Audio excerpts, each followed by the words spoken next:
All right, welcome back to the Boomer Backfield pod. We are right in the middle of bowl season. What would you call that? Pre-bowl season? Portal season, really. There you go. Portal season. We're right in the middle of portal season. We're talking some portal news today, and then we're going to get into some comments on comments. We're really excited to get into comments on comments at the end of the podcast here today to get to hear from you guys. We're really excited to hear what you guys have to say. Mm-hmm. So my name is Spencer. I'm Kylan. And I'm Colby. And make sure to follow us on all of our social medias. We're everywhere. And give us a listen on Spotify if that's how you usually listen to podcasts. Hey, no slander. Apple Podcasts. Come on, man. Apple Podcasts. Come on. We're everywhere. everywhere. We're literally everywhere. So we made it easy for you. iHeartRadio. We are, I think. Are we actually? Yeah, we're on I was about to radio. say we're not. That's okay. So we're literally, if you listen to literally anything except for cassettes, we're there. Or FM radio. Sorry, Grandpa. Well, we're going to start out with some portal news. Bauer Sharp commits To the boot. to LSU. To the boot. I think this is hilarious. It's so funny.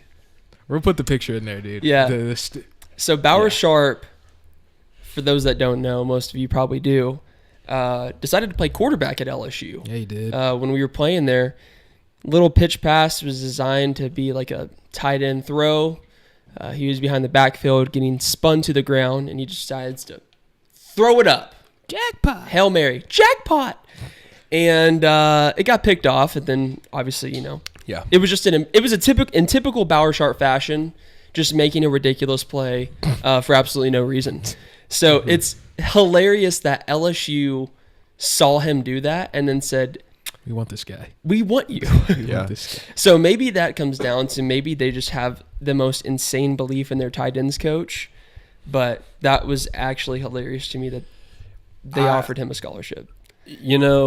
Back in spring and summer, people were saying like Bauer Sharp has all SEC written all over him and all this stuff. And I get it because he's got the frame and he's got the size and the athleticism. Yep. Yeah. And when he does that The crop roll, jersey, yeah. you look at him and he's like, oh man, he's tall, he's strong, he's got he's athletic. Yeah. You're like, man, he's got he's a tight end right there. And I get that. But at some point, are we just being like the old men in Moneyball and saying like, this guy he fits those jeans real nice. I don't care if he looks good in jeans. Does he play baseball? Yeah. Yeah. Is he good at baseball? Yeah. Bauer Sharp looks really good in jeans, but he cannot play football. And that's what Brian Kelly thinks he is getting some stud Yeah. because he looks good in jeans, but he cannot play football. And you could say maybe Joe John Finley and Seth Luttrell didn't cook him up right, but he doesn't utilize his size when he blocks, and he can't catch a ball. My thing is, if you're just dropping the ball all the time, you can't. There's no space for you in football. Yeah. So except for on defense. Yeah, that's what I want to tell you is people can talk about development and coaching and everything. If you have to teach somebody how to catch a football, and they're at the SEC level, that's stuff you learn in grade school. Like, obviously, drops will happen. Drops don't happen like they happen with Bauer Sharp. No. I mean, he's wide open several times. Dropped. Like, that's not something... I say you can coach that, but it's like, that's something you shouldn't be coaching. You should not be coaching that. Yeah. I mean... He's only got a year of eligibility left. Like, you should have learned. Yeah. You should have learned how to catch you had a your football. time. The only thing that I'll say, and I literally just came to my mind, is that I forgot he's from Louisiana. So that's... I was like thinking about it. I was like, oh. So that's probably his dream school. Once again, like we said on the last one. Yeah. They threw him an offer. Hey, this is my dream school. I'm going to... Mm-hmm. He might not. Oh, we're going to get this hometown kid. He's going to have this grit. He's going to want to play for the school. Nope. He sucks. Nope. He sucks. I don't... That...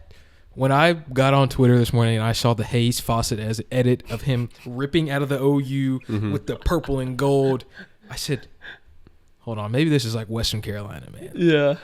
And then it was like, he's commits to Brian Kelly and LSU. And I said, wow, that is insane. Like seeing someone do that not even a month ago in a game and then saying, I got to get that guy on my team. That's just the craziest thing. Like Brian Colley saw with his own two eyes. His own eyes. Bauer Sharp do a spin and throw it up.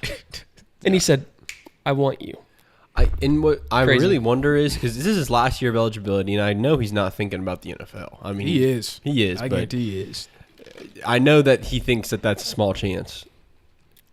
You got to wonder, like, he had to have been looking for money. That had to be something on his mind, considering his football career is likely to be over at the end of next year. No, bro. No, but he's going against the haters, man. Yeah. He's going to I'm the just league. saying, last year of eligibility, he's got to be thinking about money. Did LSU pay Bauer Sharp? They probably paid him a little bit. That's I just man. That's Think about it. They're crazy. just using the same process that we thought. We thought, hey, we're going to get this small school guy, and we can turn him into something crazy. Yeah. And they're just saying, OU doesn't know how to utilize their people. We can turn him into something crazy. For sure. And you know what? Yeah. They might. They might be right. They might. And They he might. might come to Norman next year and go. I bet he's on his revenge tour. He wants to do it in front of these fans that trashed him. Yeah. He's going to do it in front of us. Yeah. And if he if he goes nuts, we're going to sit here that night and say, I'm going to apologize. I'm going to say, Yeah. hey, you got raw. They might be right, but I just think I don't Bauer think Sharp- they will. I think he I just looks just good in don't. jeans. Yeah. Again, Dude. I don't think he plays football. Just He the one looks- the he one looks- drop that crosses my mind whenever I think Flea about flicker, shot bro. is the Alabama. Yeah. Is the Alabama drop. He's wide and he put Wide his open. hands like this to say he's not catching it. Drop. Yeah. Bauer, congrats on LSU. It's fair. We wish you the best. Hope he got paid. Yeah. You probably got paid. We're happy you're not here. I hope you But do ball out. That's man. the thing. I hope you do. I hope you ball out. Like, I'm not going to hate on anybody Yeah. trying to chase their dream. Yeah. Like, if you go to LSU and you ball out and make it to the league, like, that's Oh. awesome. We would like to see that happen. But unfortunately, when you're at OU, You ruined my dreams. you just weren't up to standard. So hopefully that changes at LSU, and we do wish you the best. Yeah. But Next up in portal news is Brennan Thompson committing to Mississippi State, reuniting with Jeff Lebby down there. yep. Interesting because, I mean, it took him less than a day. Yeah. And at this point, when I saw this transfer, I immediately thought, like, man, we haven't gotten anybody yet. Like, we haven't even, like, heard nothing yet. Yeah. And we already got two guys committed to other schools, and we ain't even heard anything More. back We yet. got Jaden Rowe committed to K-State. Oh, yeah. 3. So, yeah, that was interesting. I also do think that this could open up the possibility of more players from that offense last year to transfer over down to Mississippi State. Mhm. Obviously thinking Jackson Arnold. I just think Mississippi State is so bad. It's so bad. And I don't think Jeff Lebby's going to – I love Jeff Lebby as a guy, but I don't know if he's going to succeed down there. It's hard because Mississippi State, if they were in the ACC, they're a tough team. Like, they could win the ACC maybe, but, like, the SEC – I mean, they went 2-10 this year. yeah. They went 2-10. It's just hard because they have you can't blame them because they're just not in the right conference, honestly. They need to be in a lower conference. But Yeah. yeah, I just SWAC. Go to the SWAC. ACC even. ACC or Big 12 would fit them so much better. I know not geographically, but Yeah. it'd fit their program a lot better. But Yeah. But yeah, I just can't imagine transferring there thinking like, man, like, yeah, I'm gonna go lose the Egg Bowl. I don't know. Yeah, I don't not know. My thing. What are they playing for? You're not playing for a national championship. Come on. You're You're I not mean, their playing for a Super Bowl natty. is the Egg Bowl. It Yeah. really, really is. You're playing for bowl eligibility. Like when you go to Mississippi State, that is like honestly, That's us. that's like what you're striving for. Unfortunately, that's us this year and probably next, but maybe a few after that. But I mean, I don't know. Mississippi State is such an interesting. I mean, it doesn't surprise me. I wouldn't be surprised if we see J.A. go there, if we see Jalil go there. I mean, I wouldn't be surprised if we see a lot of guys go to Mississippi State. I just don't. From a competitor standpoint, like I would want to go somewhere personally where I could win a national championship. Yeah. I don't see why you would pick Mississippi State as one of those options, especially if you only have a year or two left of eligibility. It just doesn't make sense. Yeah. So Totally agree. I mean, I get, hey, you're familiarity with Jeff Lebby. It's not, you don't have to learn a whole new offense because it's pretty much the same thing. But at the same time, it's just like Brennan Thompson, when you were under Jeff Lebby, in your 9 games played, you had 1 catch. Or actually, no. He had 7 catches for 241 yards. he played in 9 games last year? He played 9 games, and that was at Texas, my bad. In 2023, when he transferred here last year, he played in 6 games. Okay. I was saying, I don't remember seeing him in 9 games last year. Yeah. For 241 yards. I just don't know what. That's really good numbers. They're good numbers, but 7 catches, 241. shrink What it down. was that? There's the Go routes? The one is in the Arizona game where he caught that bomb. Yeah. So that's 63. So now you're at like 6 catches for 100. I'm pretty he's sure he averaging. literally had like 3 bombs. Yeah, pretty much. Yeah. Because that's what his whole thing was. Where was that at? Where was that at this year? You know? Hester. Yeah. Yeah, JJ Hester. 3 times. Yeah. Precisely 3 times. Yeah. I just don't think that him going to Mississippi State, anything, he's going to get developed any more than. That's what I'm saying, dude. I mean, sometimes you just hit your peak and you just got to kind of. yeah, you go to Texas, you're a 7th string. You come here, you're a 7th string. Are you going to Mississippi State to go to the league? Like, I just don't. Well, you're going to Mississippi State to start probably under Jeff Lebby. Yeah, and he probably Fair will enough. start. He That's definitely probably what he's will looking start. for is a starting spot. Yeah. So, But yeah, I that's don't- kind of like the 2 main guys that are. they're actually committed. I guess we've had another one, but Yeah, Jaden Rowe committed to actually committed. K-State. Yeah. so but- I'm sure it'll get crazier, throughout this next week, and definitely before the national championship, because, I mean, spring ball starts in what, late February, early March? That's when you start doing weights and stuff, and February. So February you'll be doing mean- you'll be doing weights, and then March you'll Yeah. kick it up. I wouldn't be surprised to see within the next 10, 14 days, everybody's kind of already know where they're going. So Yeah. Other than that, really all we have heard is more bad news. Yeah. Insiders are saying there's gonna be more names that are even more uncomfortable than what we've heard already. yeah, Allegedly, Yeah. freshmen. Insider sources again also said Jaden Jackson is not on the table, David Stone not on the table, which is really good. yeah, One thing I heard Caleb Kelly say is literally, and Caleb Kelly's like literally insider. He's in the Yeah. program. He's like literally everybody in the nation wants Jaden Jackson. Like everybody in the nation would like offer him Yeah. $1 million because doesn't surprise me. I mean, if you think about it, he's got 3 years of eligibility left. He already started a year on one of the best defenses in college football. And All he's SEC so was good. mature. Yeah. Yeah. All SEC Yeah. freshman, and he's so mature, like as a human. Yeah. And he's really good, huge. I mean, he's literally perfect. So, Yeah. He's going props, to the league. Oh, yeah. props to the guys like that aren't entering. I mean, honestly, like you don't really think about it that much when everybody else is like literally Yeah. dissolving quickly. But thinking about guys like X Yeah. could go make a bag. Mhm. Jaden Jackson could go make. David Stone could go make a bag. PJ could go make a bag. Yeah. PJ's not off the table yet, but he's not. Kobe, McKenzie, Kip, Yeah. Samuel Mosigo. Samuel Mosigo could go make a bag somewhere. He gonna make a bag, but I feel like those guys, it's like, why? There's no. I bet BV has instilled like everything that they need, and they know that.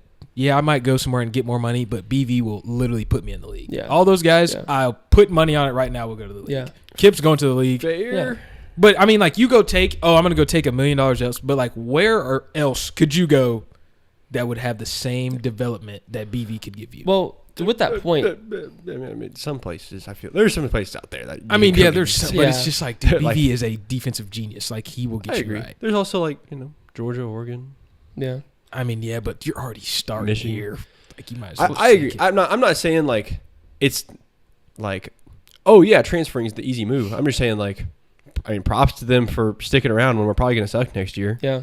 I mean I wouldn't want to suck next year, and I'd also want money. So Well, to your point, I think like the defense was really good this Yeah. year. So it's like, why would you leave? Yeah.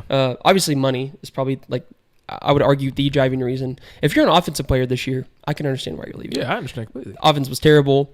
We got a new OC. We don't really know a whole lot about him. that kind of stuff. But if your defense, it's like you're a part of one of the best defenses in the country. It's only going to get better. Yeah. I personally would have no reason to leave. It's like, that's like, back in the Lincoln days, it's like, I can understand why defensive players would hit the portal, but offensive, it's like, we got the best offense in the country. I agree, but it's different because Lincoln was actually winning games. Yeah, that is unfortunate. If I could make more money and win more games and still get developed at Oregon or Georgia or Michigan, like that's kind of appealing because at least then you're playing on big stages. Yeah. You're making more money and you're still probably getting developed at least relatively the same. Yeah. So I just feel like all those guys. I agree. I agree. I agree that they're more program guys, but still, like, props to them for being more program guys. Yeah. I mean, like that they don't. Yeah, they could. We don't give them enough credit for that. I feel like sometimes because we're just talking about all the guys that are leaving. Yeah. But I mean, guys like X, Jaden Gibson, those guys really deserve we need to be praising those guys for staying. Dude, speaking of X, Mike, honestly, does Javante leave? I don't think so. I think Javante sounds locked in again. Gavin props to Sawchuk? Javante. I could see him leaving. A lot of guys. I can see Gavin leaving. That's what I'm saying. I can see Gavin Sawchuk leaving. Because right now, I think we got three backs. But he's not in the portal yet. Sam Franklin, but we have 4 backs that played snaps this year. Yeah. I don't know. I think there's plenty of props to give to anybody that's not in the portal that's on offense and some guys on defense too. Like if you're Jaden Jackson, for example, I think is an example of a guy that's he could literally probably go start at Oregon next year and make a bigger bag, win more games, get developed really well, and go to the league, and he's staying here.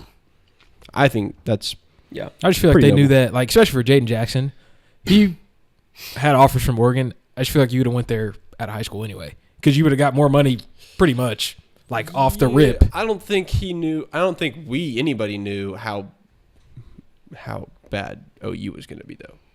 I think in my mind, winning games is a big deal. I don't know, playing for a bowl game versus playing for a national championship to me would be a big pull as a recruit. Yeah. So I don't know, and I think their bag is bigger.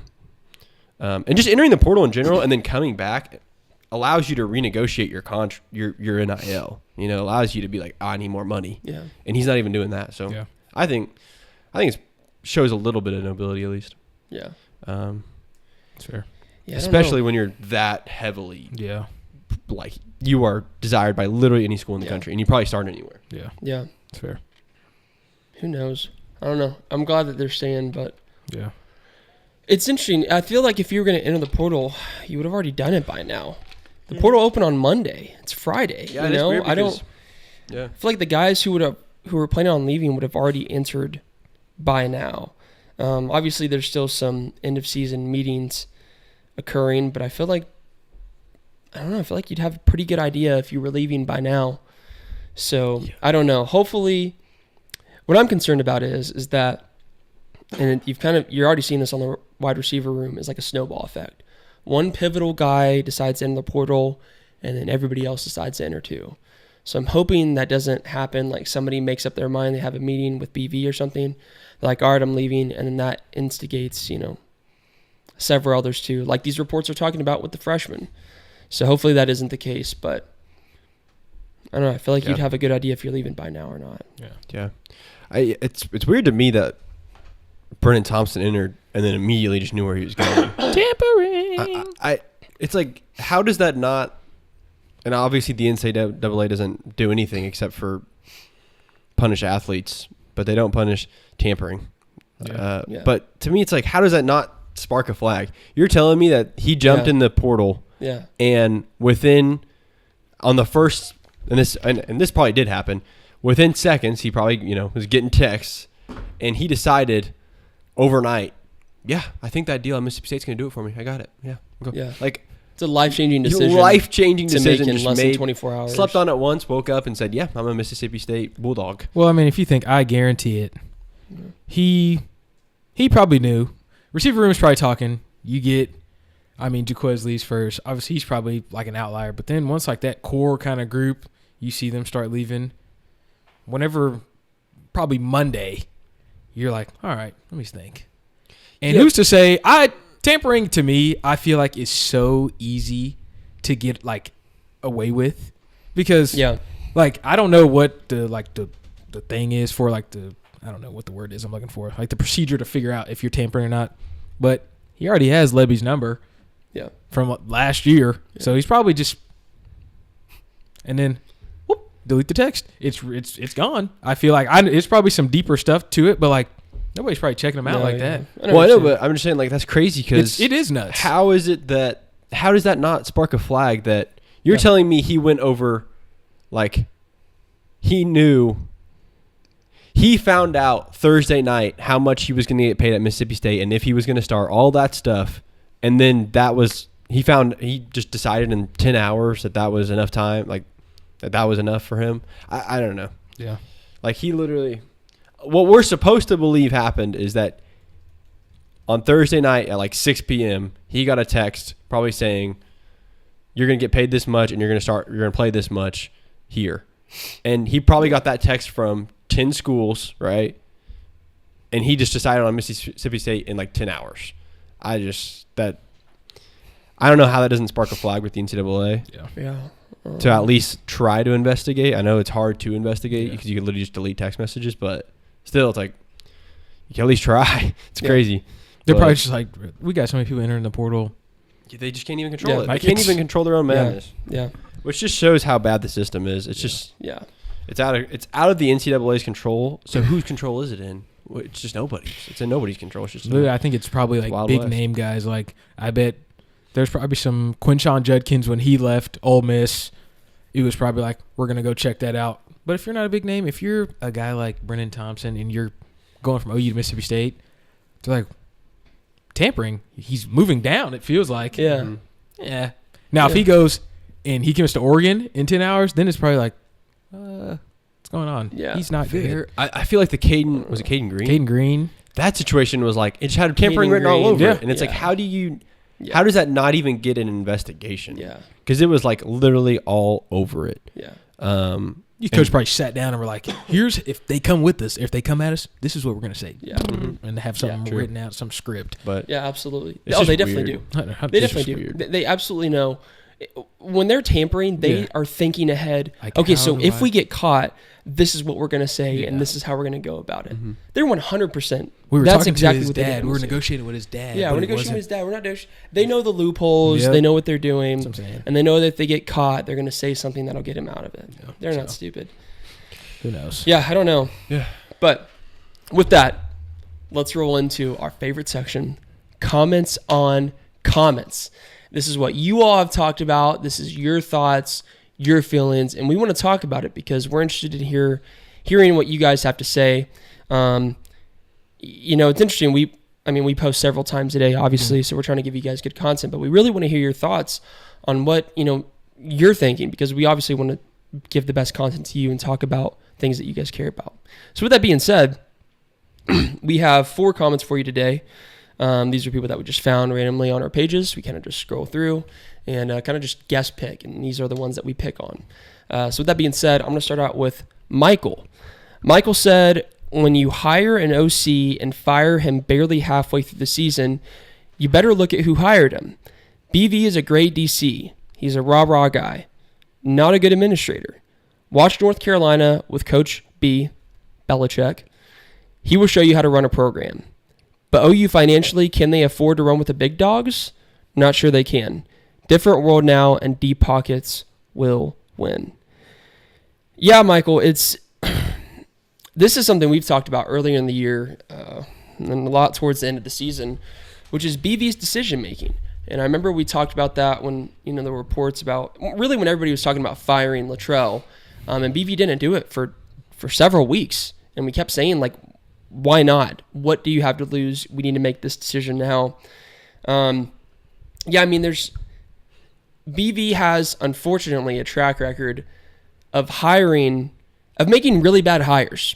I mean, he arguably had the 2 worst defensive or coordinator hires in the history of OU football.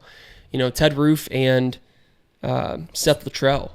So it's unfortunate to see that BV is struggling to find the right guys, and that's why, Ben Arbuckle is such a huge piece here to see if he does well. Obviously, though, BV killed it with Zach Alley, and so he absolutely killed it there. So I think BV just made a mistake, but it is difficult to see somebody make the same mistake twice.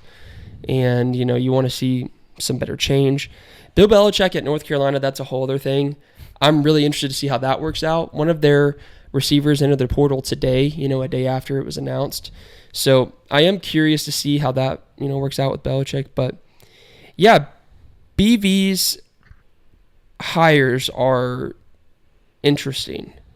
And I don't know what his process is about that, but, so is his recruiting is very interesting. So, yeah, that's where I'm at. You get the BV's a great DC. Obviously, we've said, I know I've said that, I don't know if he's fit to be a head coach. But then you see him make certain decisions that are like, all right, he can own up. You see how much of a man he is. He just, hey, I know I made this mistake. Yeah. I own up to it, and I'm going to fix it. He goes out and he fixes it. Mm-hmm. So I think now, if Ben Arbuckle turns out to be the guy that we're thinking is going to recreate this offense and make it explosive, the defense is on the same thing, and we are still losing games because of silly mistakes and him game management and stuff like that, then that's where the talk, you got 2 great OCs and you still can't win, that's when it's like, there's only one guy to blame. Yeah. It's the top guy. Because it can't be defense, can't be offense, so who else is it? Yeah. So for now, I'm off the BV might not be a great coach train because to me, I think he's made a great DC hire, and it looks like he made a good OC hire. We don't know, but the Bill Belichick thing, like you said, that's kind of by the wayside, honestly. And then financially, I don't know either if we can afford to run with the big dogs. Doesn't look like it in the portal because we're offering G5 teams or G5 players. So, but deep pockets, they're winning. Yeah, they are winning. I totally agree with Michael. I think he's right on almost all these points here. First off, I'll start off. BV's a great DC. He's a raw guy, not a good administrator. I think that's just fact at this point. Yeah. If you look at it, we know, this is just known fact. He basically only coaches the defense when it comes to practice and plays and stuff like that. So he allows, he's basically just forfeiting up the offense to he's trusting it with somebody else. Mm. And when it comes to decisions that are made by the head coach, which is really just, in game is clock management and maybe play calling, a 2-minute drive, we're going to call a timeout here, we're going to kick a field goal here. Yeah. Those things have been terrible. I'm thinking about poor time management all season, freezing his own icing his own kicker against Texas Tech, which cost us the game. Just all sorts of stuff. And he's shown some good things as well, but for the most part, I definitely think if it were up to me, if it were a perfect world, I would definitely have him as the DC here and, somebody else as a head coach. That's Bob Stoops, for example, back in the day. Bob Stoops and DC and BV as DC was a great combo. I'd totally bring that back. It's a national championship combo. I totally agree with that. I think that's almost fact at this point. And obviously, hopefully, he will improve with his clock management. But geez, it's been a long 3 years of seeing bad stuff happen like that, which is weird. And it's been consistent too. Yeah, it's been atrocious clock management consistently over 3 years. Yeah, several times. The Texas Tech was 2022. That was bad. That was really bad. Yeah, it's been all sorts of stuff. There's been a couple of good drives where we've got. Obviously, OU Texas and the 1-minute drive wasn't fantastic, but that was kind of a Lebby. I give that to Lebby, honestly. Yeah. That was just an incredible. Yeah. But anyway, talking about his hires, I would say he's about 60% right now, which is a D. But he's 3 for 5. I would say Lebby, Alley, and Ben Arbuckle is kind of a maybe. So I would call that. I'd say it's 2.5. I'd say it's 50%. Yeah. Because you got Lebby and Alley as your good ones, Latrell and Roof as your bad ones, and then kind of in the middle is Ben Arbuckle. We don't know what that's going to be yet. Yeah. So I can agree. That's not a great. Ideally you should be more in the 4 for 5 or 5 for 5 range. Yeah. That's how it should be at OU. Yeah. When you have unlimited resources, if you have to make a bad hire at OSU, I get it because you don't have all the resources in the world, but it's OU. And when it comes to talking about financially, can we run with the big dogs, Michael? I agree. I don't know if we can. Yeah. And the deep pockets are going to win, and OU's pockets are getting really tested right now. Mm-hmm. It feels like money is always being talked about. Yes. You know, in a negative way. In a negative way here. It feels like we don't have money. It feels like every coach on campus is trying to get more money, and they can't get it. Again, can't get enough. Yes. Which is a problem. Yeah. It feels like only Patty Gasso's got enough money. Yeah, so, it feels like everybody else is trying to struggle for money, and that's concerning for sure. Yeah. Should we do the next one? Yeah. Well, let's move on. Kylan, you can go ahead and take this one. Start us off. So, to give you guys some preface, we posted a Twitter thread, and it basically was highlighting, our downfalls and shortcomings in the portal, and it just listed out a couple guys, and there was a couple players. I think we had Brennan Thompson was on there, Bauer Sharp, and Desan McCullough. Desan, yeah. And so this comment was under that picture from Bonnie. And Bonnie said, I need an explanation on a couple of these. There were a lot of starting O linemen injured, so that turned into throwing the ball deep issue, which was your speedster's contribution. It's funny that some seem to think they know it all when in reality they have no clue. If some can do better, then go get a D1 scholarship or complete an application for employment with the coaching staff. Bashing players/kids is never a good look as an adult. Wow, I got my feelings hurt by that. That really hurt me. That really hurt me. I mean, okay. First off, Bonnie, your son's a D1 athlete at OU. Just aired her out. This is this you're supposed to expect this. There are going to be media and professional people out there bashing players and building them up depending on how they play. Yeah. That is how it is. Yeah. However, I do agree with the comment. I mean, I agree that, we don't have the O-line. Yeah. Can't throw the ball downfield. So is Brennan going to be a great player? Probably not in this system, because how do you throw the ball downfield to a guy that's a burner when you don't have an O-line? So I agree with that. I understand that. That's frustrating in his spot, but I mean that. The thing is that the O-line, yes, if you don't have enough time to throw a deep ball, then there's not going to be many deep balls thrown. However, why does J.J. Hester have our 3 deepest balls this season? I don't know. Can the O-line, if you have a bad O-line, does that explain why Brennan's dropping the ball? No. He's dropping the ball. That's not an O-line issue. That's a pitch and catch issue. That's a technique issue. Look, the thing is, I do agree in the sense of, yes, if we had a more consistent O-line, he would have more opportunities down the field, which therefore would increase his chances of having more deep balls. I get that. But that doesn't explain drops, and that doesn't explain technique and performance. If you're open, you're open. If you're not open, you're not. And that doesn't have anything to do with the O-line. I mean, if you're open downfield, that means you're good at your technique, you're good at your route running, you're good at your skill set. But if you're not open, then clearly something's off, because if you're really fast, how are you not open? That's not the O-line. You're just not getting open. So, yeah, I don't know. I do. The comment saying bashing players' kids is never a good look as an adult. I agree. I don't think if you are a grown adult, you should be bashing 18, 19, 20, 21-year-olds. That's not a good look. However,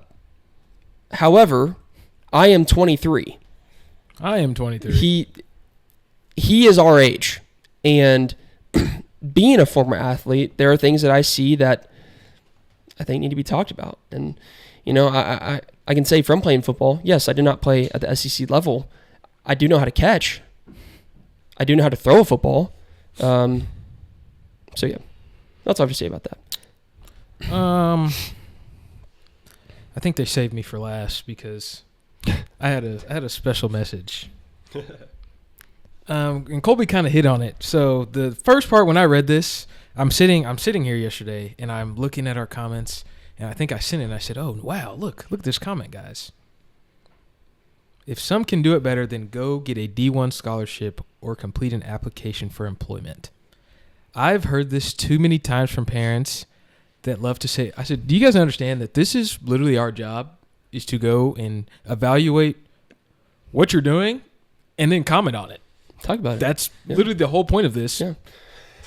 And I pay think, my rent. Yeah, literally. Yeah. I think the problem is that they don't hear this enough from like official sources. It's just like random Twitter burners, and they'll say it. But all the guys that are like, "Oh, you this," they won't just call it how it is. Yeah. Jacob Jordan had a better year than your son. Jacob Jordan literally graduated high school last year. Yeah. Your son hasn't been successful at 2 different schools. Yeah. You cannot blame the O-line on why he wasn't playing at Texas. I'm sorry. It doesn't make sense to me. I get he's hurt sometimes. I get it. But as a parent, and if my son was D1, I'd probably get on Facebook being a Facebook warrior. But at the same time, you got to be real with yourself and just be like, hey, maybe my son didn't live up to it. But I'm not commenting. I don't think I am. I'm not commenting on this when what I said in the tweet wasn't even that bad. I just said he really didn't live up to the expectation, and I don't think that's very wrong. I really don't think that's awful. And the whole, go get a D1 scholarship. What? I don't understand. Your son is literally a Division I athlete, and he can't catch the ball, and he can't get open. Versus Maine. I don't need a Division I scholarship to see. I'm not saying we never said that, hey, we are better than, if I would have said I'm better than Brennan Thompson, all right. But we never said that, and it's just not, we're just calling it like it is. Yeah. He didn't live up to the expectation. He's been in college for 3 years. He's an illegal adult. He's not a kid, and he's making more money than most adults do. Yeah. So that's the thing. That's like the big thing I wanted to say is that we got to quit calling they're kids. They're kids. As soon as you start making 6 figures, you ain't no kid. Yeah. Unless especially you're 18, you're still not a kid. Yeah. You might go home on the breaks and you're like, oh, there's my kid. All right, well, yeah, he's your son, but that's a grown man. Yeah. It's a grown man that can go in there, hand him an ID, and he can buy a beer. Yeah. So, yeah, I just think, it's the kid bashing whatever. We're a year to 2 years old. We're not 50-year-old just couch potatoes. Yeah, he's NFL draft eligible, by the way. He can go. He's not a child. He's not. I don't. If we were 50 years old, I still don't think there's anything wrong with saying, "Hey, Brennan had a bad season," especially if he's making $100,000 a year off of my donation. Like, if I'm 50 years old and I'm donating to the scholarship fund or to the NIL fund, like, I have every right to say, like, yeah, he did not play good this season. Like, he did not hold up his own weight. Yeah. Like, of course I have the right to say that. Yeah. We're not bashing kids. We're not going to a high school football game and yelling at the freshman team. At the freshman team. Yeah. You suck. You suck. We're yelling at a 21-year-old SEC receiver. Yes. Yeah. Who is making $100,000 He's making more than us. Yes. Yeah. And he's not. Yes. That's the whole thing. And he's dropping you suck at your job. Yeah. Nowhere else in the world can you suck at your job except in sports. And make money. This is for reference, like a taxpayer getting mad at the government, and then the president saying, "Hey, don't get mad at the government. Yeah, like, we're doing it right, even though the government's making terrible decisions." Yeah. Anyways, you can do whatever you want. Yeah. With that being said, let's move on. Let's move on to Mike. Or let's move on to Jim. I want to save Mike for the end. Well, I'm thinking we might have to. How much time are we running at here? We got like 20 minutes. All right. We're good. We can shorten them. Yeah. We'll shorten them. Yeah. All right. Sorry, we went on a rant. Yeah. Let's go, Jim here. You want to say Jim's? Jim said, "I'm more concerned with OU players entering the portal and going somewhere else and thriving. Mm-hmm. For example, Dylan Gabriel or Caleb Williams. Now we lose 5 receivers and another starting quarterback. Mm-hmm. Telling of a different problem. Hoping Arbuckle can fix and bring John Mateer." It's actually 10 minutes. My bad. Okay, then we'll rush through these. We'll make it quick. I completely agree. I just want to say that first off, Jim, you're exactly right. And we talked about this on our last podcast, which is, why are guys leaving OU and then doing great at other places. And honestly, more importantly, why are guys coming to OU and then leaving less skilled, less talented, and really leaving worse? You're talking about the 5 receivers and the starting quarterback. Yes. Why are we losing all of our receivers? Is it because, Nick Anderson left? Is it because of the med staff? I don't know. But losing 5 receivers who were going to be starters before they got hurt is seriously concerning. I don't know why that's the issue. Jim, the reason this is happening is because our offensive staff, since Brent Venables has got here, cannot develop players. Yeah. That is the reason. Yeah. Dylan Gabriel was not good here because, maybe Jeff Leppi, but mostly because Dylan Gabriel is really good. Yeah. But every player that is a Brent Venables guy on offense has not been developed well and is really not that great. Yeah. That's just kind of what's happening. We're not developing players, and then they go somewhere else, they get developed, and they're good because that was the potential they had that we didn't tap into. Yeah. Dylan Gabriel's a great example. Tawi Walker's a great example. Mm-hmm. And I think Nick Anderson, Jalil Farouk, Andrell Anthony, all of those guys, they're going to go be insane somewhere else. Yep. Probably make the NFL because they were getting coached by Seth Luttrell, and they were not getting developed. That is why I think this whole issue is happening. If you look at any offensive player that's been good during BV's tenure, we got him from somewhere else. Like you said, like DG. Yeah. DG is on his, 6th season of college football. He's been playing since 2019. That's crazy. So that's so crazy. He was putting up silly numbers at UCF. He comes here, and was he very good here? Yes. Did I not give him as much credit as I should have? Yes, absolutely. Yeah. But he was already solid before he got here.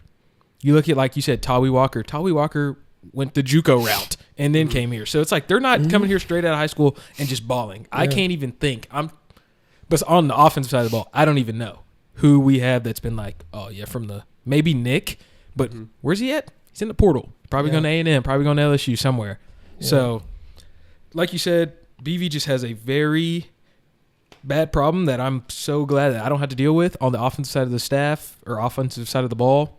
Yeah. They don't know how to develop, or at least if they do, they haven't shown it. So, I don't know. Yeah, hopefully Jimmy gets better. I don't know. Future does not look bright right now, though. That's the problem. It does not look good. So move on to our last comment. This is from Mike. He posted this on our portal post. He said, the portal is like a used car auction. All the cars there aren't bad,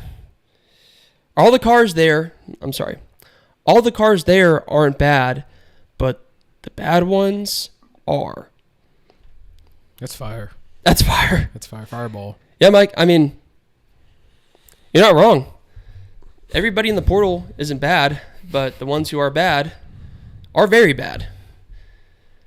Bauer Sharp is an example. Hopefully he becomes a dog somewhere else. I don't really know. Yeah, it's a good comment, Mike. It's just a good it's just fire. It's just bars. Yeah. It's very...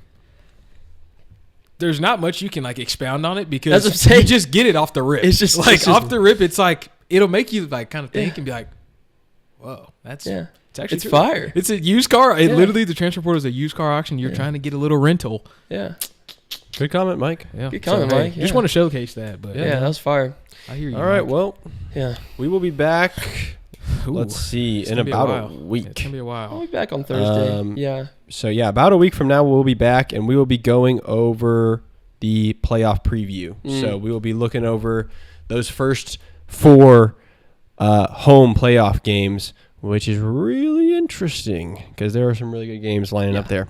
So come back for that. Y'all got anything more to say? Follow us on all of our social medias, Spotify, iHeartRadio, and whatever else you listen to Spotify or podcasts on. And the more you comment, obviously want to hear what you say. We might bring it up on the podcast. Yeah. So please be engaging with the stuff. Let us hear your thoughts. We want to know your thoughts.